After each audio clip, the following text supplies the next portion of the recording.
После развала Советского Союза образовалось такое государство Россия. И первая кровь пролилась именно ингушская в это время. Наш народ пострадал и до сих пор страдает. У меня вот призыв есть к нашей молодежи.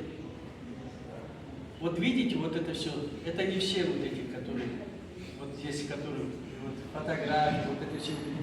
Вот это все я сам лично их всех видел. Вот это все. Вот через этот лес я шел. Вот видите, вот видите.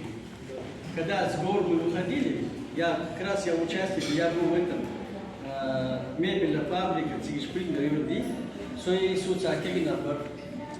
когда мы там были, отсюда мы потом, когда нам сказали, что уже Назрань зашли войска, там Назрань захватили, и мы с гор пошли пешком, мы бежали.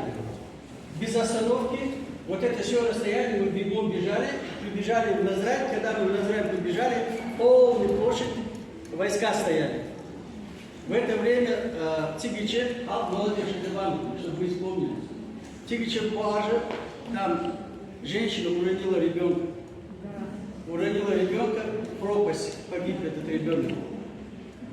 Люди шли там, вот там люди шли босиком, в халатах, без носков, еще холодно.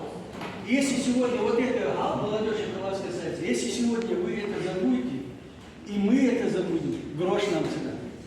Почему я так говорю? Мы этого не должны забывать. Это наши люди. Вот это все, это наше целое, наше мясо. Кусок оторвешь, больно бывает. Чтите? Мы не должны это забывать. В будущем мы должны